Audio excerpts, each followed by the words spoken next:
إن الحمد لله نحمده ونستعينه ونستغفره ونعوذ بالله من شرور أنفسنا ومن سيئات أعمالنا من يهده الله فلا مضل له ومن يضلل فلا هادي له وأشهد أن لا إله إلا الله وأشهد أن محمدا عبده ورسوله أرسله بالحق بشيرا ونذيرا أما بعد فإن خير الحديث كتاب الله وخير الهدي هدي محمد صلى الله عليه وسلم فإن خير الأمور عوازمها وشر الأمور محدثاتها وكل محدثة بدعة وكل بدعة ضلالة وكل ضلالة في النار فأعوذ بالله من الشيطان الرجيم بسم الله الرحمن الرحيم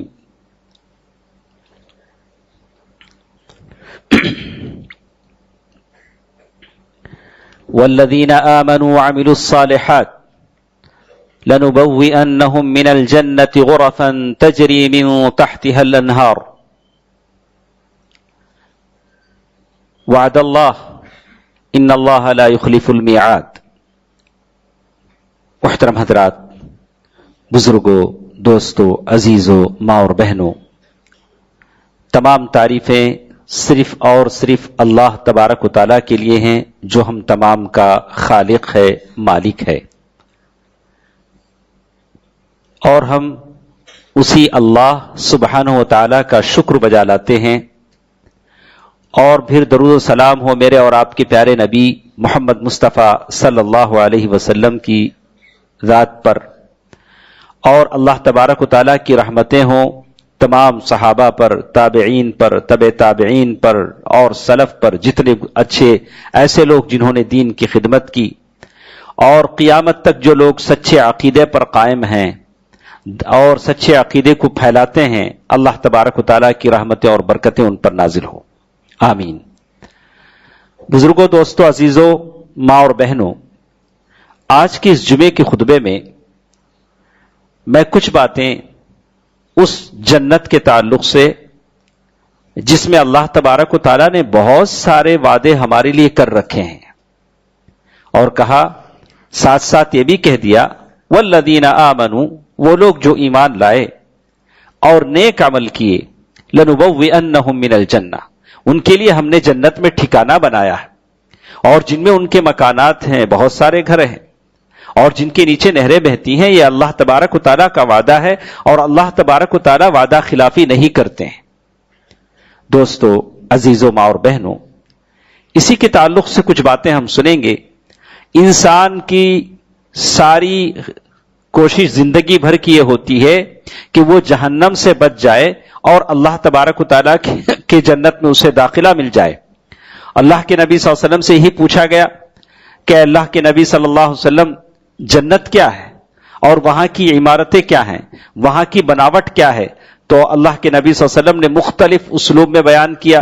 جیسے حدیث قدسی میں کہا اعددت لعبادی الصالحین، میں نے نیک بندوں کے لیے وہ تمام چیزیں تیار کر رکھی ہیں، ما لا عین رأت ولا اذن سمعت ولا خطر علی قلب بشر، جس کو نہ کسی آنکھوں نے دیکھا ہے، نہ کانوں نے اس کی پوری بات سنی ہے، اور نہ کسی انسان کے دل میں وہ ساری چیزیں پیدا ہوئی ہیں، خیالات پیدا ہوئے ہیں. جیسے کہا لبنۃ من ذہب ولبنۃ من فضہ، جنت جس کی ایک اینٹ چاندی کی ہے اور ایک اینٹ سونے کی ہے، ایسی جنت ہم وہاں بنا رکھے ہیں. اور ساتھ ساتھ اللہ کے نبی صلی اللہ علیہ وسلم فرمایا ملاطها المسک، وہاں کا جو گارا ہے ان دیواروں کے بنانے کا وہ مشک ہے، وحصباؤها اللؤلؤ والیاقوت، اور وہاں کی جو کنکر اور ریت ہیں وہ یاقوت ہیں، ہیرے ہیں. اور یاقوت یعنی ہیروں کی دو قسم کہا، اور کہا وترابها الزعفران، اور سافرون جو زعفران ہے وہ وہاں کی مٹی ہے. من يدخلها ينعم، جو اس جنت میں داخل ہوگا وہ خوش رہے گا، اور کبھی وہ مایوس نہیں، اور کبھی وہ بیزار نہیں ہوگا، اور جو جنت میں داخل ہوگا نعمتوں سے مالا مال ہوگا، اور وہ ہمیشہ رہے گا اور نہیں مرے گا، اور اس کے کپڑے نہ میلے ہوں گے، پرانے ہوں گے، ولا یفنا شبابو، اور نہ وہ بوڑھا ہوگا. اور جیسے صحیح الجامع کی روایت بتاتی ہے کہ جنت صرف ایسی چیز ہے جہاں جا کر مومن خوش ہوں گے. اسی لیے سلف سے کہا گیا انسان کو دنیا میں کوئی راحت نہیں ہے، اگر اسے راحت ملتی ہے تو اس وقت راحت ملتی ہے جب اس کا پہلا قدم اللہ تعالی کے حکم سے جنت میں پڑتا ہے اور اسے وہی راحت ملتی ہے.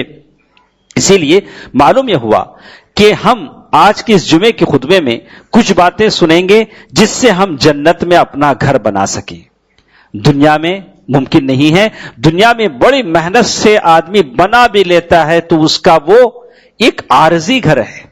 یہ تو ایک پل ہے جسے وہ پار کرتا ہے اور وہ ایک عارضی گھر ہے. لیکن جنت میں جو گھر ملتا ہے، جس کی بناوٹ، جس کی تعمیر، جس کی عمدگی اور جس کے بارے میں اللہ کے نبی صلی اللہ علیہ وسلم نے کہا، وہ پائیدار گھر ہے، وہ پائیدار گھر ہے. اسی لیے سلف نے کہا کہ دنیا اگر سونا ہو تب بھی ختم ہو جائے گی، لیکن آخرت اگر ختم ہو جائے گی، لیکن آخرت کی جو چیز ہے وہ اگر ٹھیکری بھی ہو وہ لیکن وہ پائیدار ہے، وہ باقی رہے گی. دنیا کی ساری چیزیں ختم ہونے کے لیے ہیں، لیکن آخرت میں اللہ تبارک و تعالیٰ جو کچھ دیں گے وہ اللہ تبارک و تعالیٰ اس کو باقی رکھیں گے. اور اسی لیے کہتے ہیں اللہ تبارک و تعالیٰ نے قرآن مجید میں دونوں جگہ کہا کہ جنت میں جو گھر آدمی پاتا ہے یا تو تقوی سے پاتا ہے یا تو ایمان اور عمل صالح سے پاتا ہے. پہلی آیت جس میں اللہ تبارک و تعالیٰ نے کہہ دیا اور صاف طور سے کہہ دیا والذین آمنوا وعملوا الصالحات لنبوئنہم من الجنہ غرفا تجری من تحتها الانہار، وہ لوگ جو ایمان لائیں گے اور عمل صالح کریں گے ہم ان کو جنت میں ٹھکانہ دیں گے، گھر بنائیں گے. سب سے پہلی سیڑھی ایمان اور عمل صالح ہے. اس ایمان کی حفاظت ہم کتنے کرتے ہیں؟ کیسے مسلمان ہیں جو صحیح ایمان چاہتے ہیں، صحیح عقیدے پر قائم ہیں تاکہ جنت میں اپنا ٹھکانہ بنا سکیں.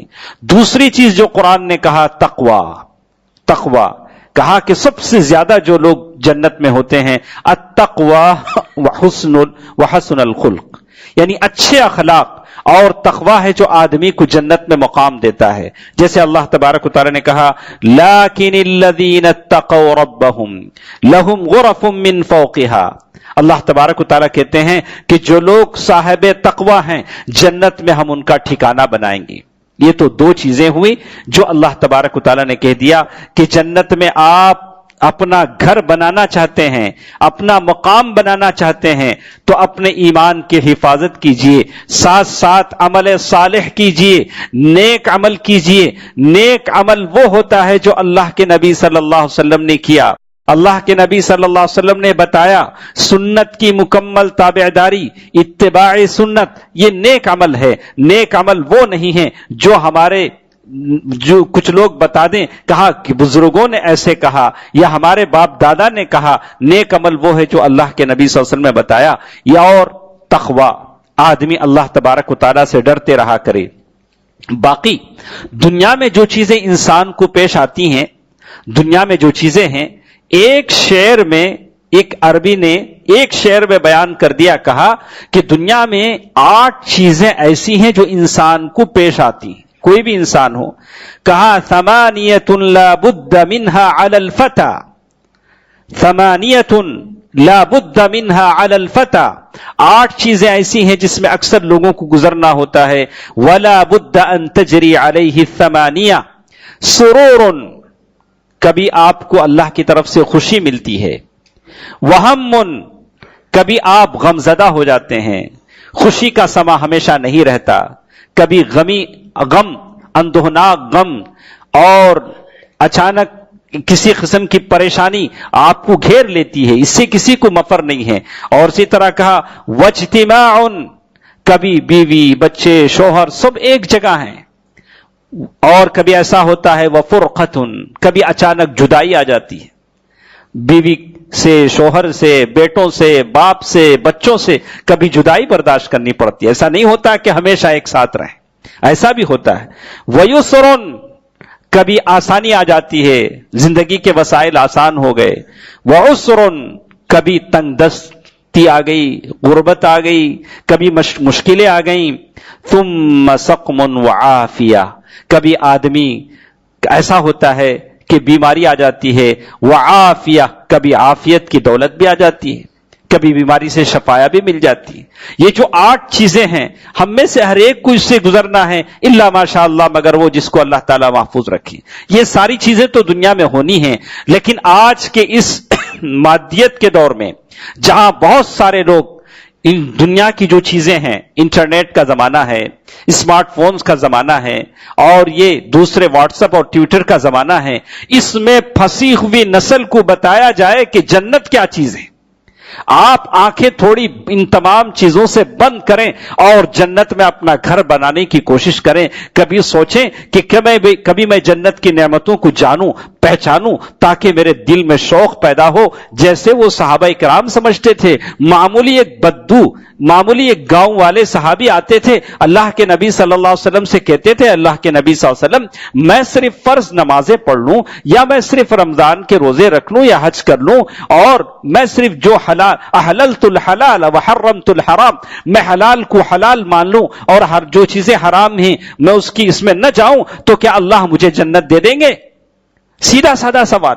ہر ایک کی تڑپ یہی ہے کہ جنت میں وہ مقام بنا لے۔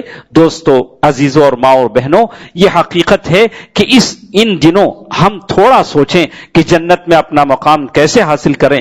تو بڑی تیزی کے ساتھ کچھ باتیں ہم آپ کو بتائیں گے، کوشش کریں کہ اللہ تبارک و تعالیٰ مجھے اور آپ کو اس قابل بنائیں کہ اس میں سے ایک بات بھی ہم عمل کر لیں اور جنت میں وہ عالی شان ہمارا محل بن جائے، وہ عالی شان گھر بن جائے جس کا وعدہ اللہ کے نبی صلی اللہ علیہ وسلم نے اللہ کیا، اور یا اللہ تبارک و تعالیٰ نے قرآن مجید میں کیا۔ نمبر 1 کہتے ہیں، من بنا للہ مسجدا بنا اللہ لہ بیتا فی الجنہ، جو اللہ تبارک و تعالیٰ کے نام پر کوئی مسجد بنائے گا، اللہ کے لیے کوئی مسجد بنائے گا، اللہ اس کے لیے جنت میں گھر بنائے گا۔ اللہ، کتنی بڑی ہستیاں ہیں جنہوں نے اللہ تعالیٰ کے گھر بنا دیے، اور اللہ تبارک و تعالیٰ نے ان کے لیے اپنا وعدہ انشاءاللہ ضرور پورا کرے گا کہ اللہ تبارک و تعالیٰ جنت میں ان کا گھر بنائے گا۔ اب اگر کوئی یہ کہتا ہے، کوئی خاتون کہتی ہیں، میری بہن کہتی ہیں، میرا بھائی کہتا ہے کہ ہمارے پاس اتنی طاقت نہیں ہے، اتنی حیثیت نہیں ہے، کہا کمفحص قطات، کہا کہ جو مسجدیں ہیں ان کی نگہبانی کے لیے، ان کی آباد کاری کے لیے، ان کو آباد رکھنے کے لیے وہاں کے جو اخراجات ہیں کم از کم وہ آپ برداشت کریں، انشاءاللہ ضرور یہ وعدہ بھی آپ سے پورا ہوگا، یہ وعدہ بھی آپ سے پورا ہوگا۔ کتنے مسلمان ایسے ہیں جو اپنے گھروں کے لیے، اپنے اخراجات کے لیے کیا کیا کرتے ہیں، لیکن اللہ تبارک و تعالیٰ کی عبادت گاہیں اس کا خرچ وہ برداشت کرنے کو تیار نہیں، اس کا خرچ وہ برداشت کرنے کو تیار نہیں ہے۔ مسلمان ہی کو اب اللہ تبارک و تعالیٰ کی عبادت گاہوں کے اخراجات برداشت کرنے ہیں، کوئی اور نہیں ہوگا جو غیر مسلم ہوگا آ کر وہ اللہ تعالیٰ کے گھر پر خرچ کرے، ایسا تو نہیں ہوگا، ایسا تو نہیں ہوگا۔ دیکھیے، یہ 2 چیزیں تو ہیں کہ اللہ تبارک و تعالیٰ کے لیے گھر بنانے والا اللہ تبارک و تعالیٰ جنت میں اس کا گھر بنائیں گے۔ اب اگر کوئی غریب ہے، کہتا ہے کہ میں یہ نہیں کر سکتا، میرے پاس اتنی استطاعت نہیں ہے، تو کیا وہ یہ بھی نہیں کر سکتا کہ وہ کم از کم جب نماز کھڑی ہو تو صف بندی میں جو خالی جگہ رہ جاتی ہیں وہ پورا کرے؟ کتنے کیسے ہیں، اگر کوئی شخص بیچ صف میں ایسا آ جاتا ہے، میں یقین کے ساتھ کہوں گا، میری باتوں کا آپ برا نہ مانیں، جو لوگوں کو دین سکھاتے ہیں بھلے کچھ نہ سکھائیں لیکن یہ ضرور سکھاتے ہیں کہ دیکھو صف میں کھڑے ہو تو پیر سے پیر نہیں لگانا، یہ لگانے والے دوسرے ہیں، یہ ضرور سکھاتے ہیں۔ معمولی آدمی جو کچھ نہیں جانتا لیکن وہ صف میں آ جاتا ہے تو پیر سے پیر نہیں لگاتا، بتا نہیں ہمارے مولانا نے سکھایا کہ ہم ایسے نہیں لگائیں گے، یہ ضرور سکھاتے ہیں۔ العیاذ باللہ، اللہ کے نبی صلی اللہ علیہ وسلم کہہ رہے ہیں، من سد فرجۃ فی الصلاۃ، جو شخص صف میں اگر کوئی خالی جگہ ہو، صف میں کوئی شگاف ہو، اگر وہ انگلی سے انگلی لگا کر اس کو بند کرتا ہے، رفعہ اللہ بہا درجہ، اللہ تبارک و تعالیٰ اس کا ایک درجہ بلند کرتے ہیں اور جنت میں اس کا گھر بناتے ہیں۔ کتنے لوگ ہیں جن کی وجہ سے صفیں خراب ہو جاتی ہیں۔ ایک غلط آدمی بیچ صف میں آ جاتا ہے اور سکڑ کر ٹھہر جاتا ہے، بولتا ہے نہیں اس سے زیادہ بڑھنے کا نہیں، اس سے زیادہ ہم پیر نہیں کھولیں گے، آپ کو انگلی نہیں لگائیں گے۔ العیاذ باللہ، اللہ کا نبی تو کہے صلی اللہ علیہ وسلم، اس شگاف کو بند کرو اور آپ جنت میں اپنا گھر بناؤ، اور ہم کہیں کہ نہیں ایسا نہیں ہو سکتا. تو کیا یہ بھی ہم نہیں کر سکتے؟ اور جنت میں گھر کا وعدہ ہے جب تک ہماری صفیں درست نہیں، ہماری نمازیں درست نہیں، اور ہم چاہتے ہیں کہ مسلمان غالب ہو جائیں، کہیں کوئی مسلمان مارا نہ جائے، کہیں کوئی مسلمان ستایا نہ جائے، ارے ہماری نمازیں ہی درست نہیں ہو رہی ہیں تو بے اللہ کی رحمت کے ہم متمنی کیسے ہیں؟ ہماری نمازیں سنت کے خلاف ہو رہی ہیں، ہماری صفیں درست نہیں ہیں، ان ٹیڑھی میڑھی صفوں سے اللہ تبارک و تعالیٰ کیا ہماری نمازوں کو قبول کرے گا؟ اس کی اصلاح ہونی چاہیے. اور اسی طرح دیکھیے، کہتے ہیں کہ اگر کوئی شخص دن میں 12 رکعت سنت کی پابندی کرتا ہے، دن میں 12 رکعت سنت کی پابندی کرتا ہے، جیسے اللہ کے نبی صلی اللہ علیہ وسلم فرمایا ما من عبد مسلم، کوئی بھی مسلمان بندہ اچھی طرح وضو کرتا ہے اور پھر وہ دن کے 12 رکعت سنتوں کی پابندی کرتا ہے. 12 رکعت کیسے ہوتے ہیں؟ ظہر سے پہلے 4 رکعت، ظہر کے بعد 2 رکعت، مغرب کے بعد 2 رکعت، عشاء کے بعد 2 رکعت، اور فجر سے پہلے 2 رکعت، 12 رکعت کی پابندی کرتا ہے. تو کہا کہ اس کے لیے جنت میں گھر کا وعدہ ہے. گرچہ کہ بہت ساری اور بھی روایتیں ہیں کہ عصر سے پہلے 4 رکعت، اس کے لیے بھی جنت کا وعدہ کیا گیا ہے، اور الگ الگ روایت ہیں. لیکن یہ عمومی روایت جس میں کہا گیا، ام حبیبہ رضی اللہ تعالی عنہا فرماتی ہیں کہ میں نے اللہ کے نبی صلی اللہ علیہ وسلم سے سنا، اور جب سے میں نے سنا میں نے سنتوں کی پابندی کی، سنتوں کی پابندی کی. دن میں 12 رکعت پڑھتی ہوں. اور جس صحابی عنبسہ نے سنا، اور وہ کہتے ہیں کہ میں نے ام حبیبہ رضی اللہ تعالی عنہا سے سنا تو میں نے سنتوں کی پابندی کی، میں نے کبھی نہیں چھوڑا. اسی طرح سند میں اور تینوں کے نام ہیں، وہ کہتے ہیں کہ میں نے عنبسہ سے سنا تو میں نے پابندی کی، میں نے کبھی نہیں چھوڑا. اور یہ حدیث آپ سن رہے ہیں، آپ وعدہ کریں کہ ہم سنتوں کو کبھی نہیں چھوڑیں گے. فرض تو پڑھتے ہی ہیں، وہ تو پڑھنا ہی ہے، لیکن سنتوں کا بڑا مقام ہے، سنتوں کا بڑا مقام ہے. کتنے ہیں جن کے پاس اللہ کے نبی صلی اللہ علیہ وسلم سے محبت کے دعوے تو ہیں لیکن سنت پڑھنے کے لیے ٹائم نہیں. اللہ کے نبی صلی اللہ علیہ وسلم نے پڑھا ہے، ہمیں اللہ کے نبی صلی اللہ علیہ وسلم سے محبت ہے، لیکن سنت پڑھنے کے لیے ہمارے پاس ٹائم نہیں. کوشش کیجیے، کوشش کیجئے. اللہ تبارک و تعالی جو شخص نیکی کے لیے تگدو کرتا ہے، کوشش کرتا ہے، وَمَن يَتَّقِ اللَّهَ يَجْعَلْ لَهُ مَخْرَجًا، اللہ تبارک و تعالی اس کے لیے راستے کھول دیتے ہیں. اگر دن کے 12 رکعت اگر ہم پڑھتے ہیں سنت کے طور پر، یقیناً اللہ تبارک و تعالی، یعنی اللہ کے نبی صلی اللہ علیہ وسلم کا یہ وعدہ ہے کہ اللہ تبارک و تعالی اس کے لیے جنت میں گھر بنائیں گے. اور اسی طرح وہ آدمی جس کی کسی اولاد کا انتقال ہوا وہ صبر کرتا ہے. جیسے حدیث میں آتا ہے کہ ایک آدمی جس کے کسی بیٹا یا بیٹی کا انتقال ہو اور اللہ تبارک و تعالیٰ کے فرشتے جب جاتے ہیں تو اللہ تبارک و تعالیٰ پوچھتے ہیں ہل قبضتم ولد عبدی، اے فرشتو کیا تم نے میرے بندے کے بچے کی جان نکالی؟ اللہ کو معلوم ہے، اللہ ہی کے حکم سے اس کی جان لی گئی. ہل قبضتم ثمرۃ فؤادی، یعنی اس ثمرۃ فؤادہ، یعنی اس کے دل کا جو پھل ہے، یعنی ہر آدمی کا بچہ اس کا دل کا پھل ہوتا ہے. کہا کہ اس کی جان تم نے لے لی. فرشتے کہتے ہیں ہاں اللہ، یہ تیرے حکم سے تو تھا. تو اللہ تبارک و تعالیٰ پوچھتے ہیں اس نے کیا کہا، یعنی اس کے بدلے میں جب اس کے بچے کی جان لی گئی اس نے کیا کہا؟ تو کہتے ہیں اللہ اس نے صبر کیا اور اس نے انا للہ و انا الیہ راجعون پڑھا. کوئی ایسے الفاظ زبان سے نہیں نکالے، اس عظیم مصیبت پر اس نے صبر کیا. تو اللہ تبارک و تعالیٰ کہتے ہیں بنو لہو بیتن، جنت میں اس کے ایک گھر بناؤ اور اس گھر کا نام رکھو الحمد، بیت الحمد. تو معلوم یہ ہوتا ہے کہ زندگی میں آنے والی اس عظیم مصیبت پر کوئی صبر کرتا ہے تو اس کے لیے بھی جنت میں گھر بنایا جاتا ہے. اور اسی طرح ایک اور حدیث ہے سورۃ الاخلاص، یعنی قل هو اللہ احد، آدمی 10 مرتبہ پڑھتا ہے تو اس کے لیے بھی جنت میں گھر بنایا جاتا ہے. شیخ البانی رحمہ اللہ نے اس کو حسن کہا، بعد میں اپنے زندگی کے آخر میں کہا کہ ضعیف ہے، اللہ تبارک و تعالیٰ بہتر جانتا ہے. دونوں چیزیں میں نے آپ کے سامنے رکھ دی. اور سورۃ الاخلاص جس کے بارے میں کہا تعدیل ثلث القرآن، بڑی فضیلت سورۃ الاخلاص کی ہے. قل هو اللہ احد اللہ الصمد، آپ اس کو بار بار پڑھیں اور جب بھی موقع ملے اس سورت کو پڑھیں. اس سورت کی فضیلت جنت میں یہی صحیح حدیث ہے جس کے بارے میں کہا کہ ثلث قرآن کے برابر ہے، اور آدمی بار بار اس سورت کو پڑھے، اور جہاں تک جنت میں گھر بنانے کا اس سورت کے پڑھنے پر سوال ہے تو اس حدیث کی روایت میں اس طرح کا یہ ہے۔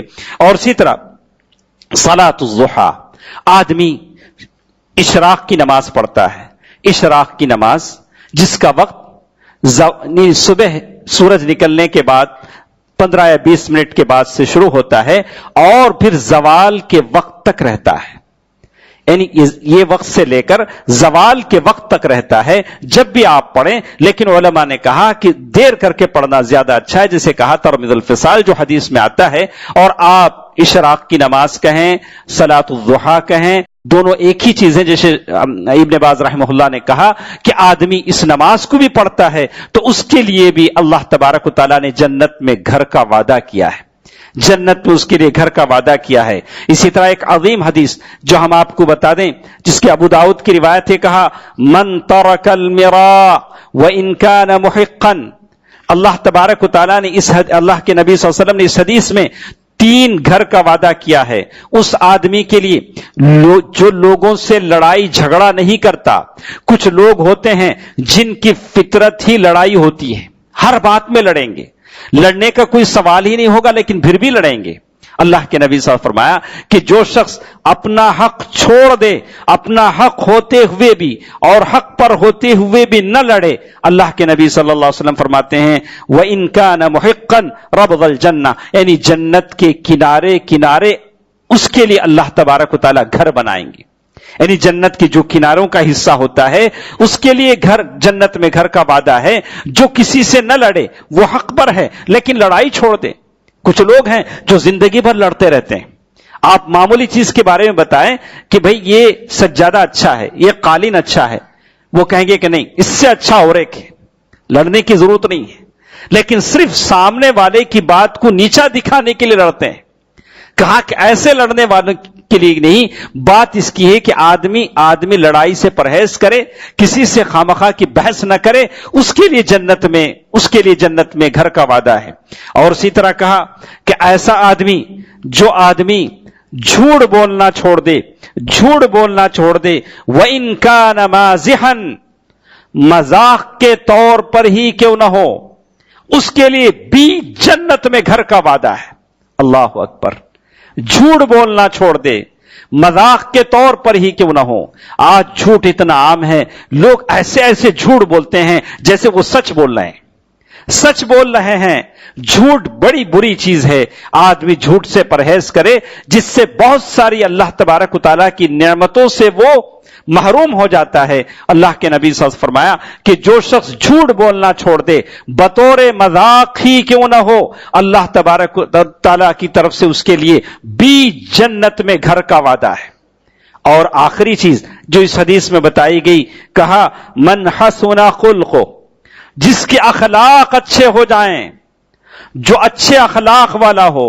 اللہ کے نبی صلی اللہ علیہ وسلم نے اور ایک حدیث میں کہا کہ میرے سے سب سے قریب وہ آدمی ہے کل جنت میں جو اچھے اخلاق والا ہو۔ دوستو عزیزو، اس کی سب سے بڑی کمی میں میرے اندر محسوس کرتا ہوں، آپ بھی اپنے بارے میں غور کریں۔ ہم بہت ساری چیزوں میں بہت آگے ہیں، عبادتوں میں، ریاضتوں میں، بہت ساری چیزوں میں ہم آگے ہیں، لیکن جہاں اخلاق کی بات آتی ہے تو لگتا ہے کہ ہم بہت پیچھے ہیں۔ اور اللہ کے نبی صلی اللہ علیہ وسلم فرماتے ہیں کہ اخلاق جس کے اچھے ہیں وہ میرے سب سے زیادہ قریب ہے، اور سب سے زیادہ دور وہ ہے المتصدقون، وہ شخص السرسارون، جو چہرہ بنا کر باتیں کرتا ہے، جو بات کے الٹ پھیر کر کے بات کرتا ہے اور ایسی باتیں کرتا ہے جس کی باتیں سن کر لوگ ہنستے ہیں، ایسے شوشے چھوڑتا ہے، یہ اللہ کے نبی سے بہت دور ہے۔ دوستو عزیزو، ایسا شخص جو اچھے اخلاق کا مالک ہو، اس کے لیے جنت میں سب سے اونچے جگہ پر اللہ تبارک و تعالیٰ نے گھر کا وعدہ کیا ہے۔ اپنے اخلاق کو اچھے بنائیں۔ اب یہ جنت کی گھر کی قدر کون سمجھا تو سمجھا اس آسیہ بنت مزاحم نے سمجھا۔